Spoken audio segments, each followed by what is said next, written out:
Real Madrid লা লিগাতে match draw করল ওসাসুনার সাথে 1-1 গোলে।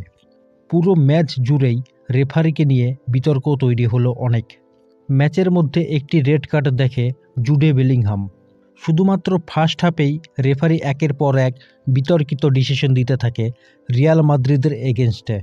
ম্যাচের মধ্যে ওসাসুনার প্লেয়াররা রিয়াল মাদ্রিদের প্লেয়ারদেরকে টার্গেট করে খেলতে থাকে। বিশেষ করে রিয়ালের দুই স্ট্রাইকার এমবাপে আর ভিনিসিয়াসকে একের পর এক ফাউল করতেই থাকে।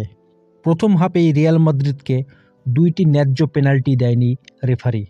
ওসাসুনার প্লেয়াররা বক্সের মধ্যে ক্লিয়ারলি হ্যান্ডবল করেও রেফারি তা এড়িয়ে যায়। ওসাসুনার প্লেয়াররা এমবাপের চেস্টে পাঞ্চ মারে, ভিনিসিয়াসকে থাপ্পড় মারে, আবার এলবো দিয়ে এমবাপেকে মুখের মধ্যে মারে, ফ্রান গার্সিয়াকে ধাক্কা মেরে স্ট্যান্ডের মধ্যে ফালিয়ে দেয়। এত কিছুর পরেও রেফারি ওসাসুনার প্লেয়ারদেরকে কোনো কার্ড দেয় না, এমনকি কোনো ফাউলও দেয় না।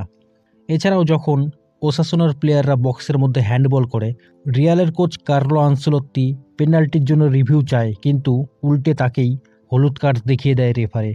তো এত কিছুর পরে রিয়াল মাদ্রিদের প্লেয়ার থেকে শুরু করে ম্যানেজমেন্ট, এমনকি ফ্যানরাও সবাই সমালোচনা করছে রেফারিকে নিয়ে। এছাড়াও আমরা যদি ম্যাচটি দেখি তাহলে রিয়াল মাদ্রিদ আজকে একদমই ভালো খেলতে পারেনি ওসাসুনার সাথে। ম্যাচের কথা বলতে গেলে শুধুমাত্র 3টি প্লেয়ারকে নিয়ে বলতেই হবে, সেটা হলো এমবাপে, লুকা মদ্রিচ আর ভালভার্দে। এমবাপে 1টি গোল করে, এছাড়াও সে টোটাল 8টা শট মারে আর 7বার ড্রিবল করে অপোনেন্টকে। কিন্তু এটাও দেখতে হবে সে গোটা ম্যাচে 2বার বিগ চান্স মিস করে। অন্যদিকে লুকা মদ্রিচ এই বয়সেও পুরো মাঠ জুড়ে 90 মিনিট খেলল আর গোটা ম্যাচে 73টি পাসের মধ্যে 71টি পাসই পারফেক্ট করে, যার মধ্যে 4টা কি পাস দেয়, একটা বিগ চান্স ক্রিয়েট করে আর 5টা লং বল ডেলিভার করে। এমনকি ডিফেন্সে গিয়েও 3বার বল ক্লিয়ার করে, 1বার ইন্টারসেপশনস করে আর 1বার বল ট্যাকেলও করে। ম্যাচে আরেকজনের কথা বলতে লাগবে, সেটা হলো ওসাসুনার গোলকিপার সার্জিও হেরেরা, যে কিনা 4টি দুর্দান্ত সেভ দিয়েছিল রিয়াল মাদ্রিদের শটের, যার মধ্যে 3টা সেভই বক্সের ভিতর থেকে দিয়েছিল। ম্যাচে রিয়াল মাদ্রিদ টোটাল 17টা শট মেরে মাত্র 1টি গোলই করে।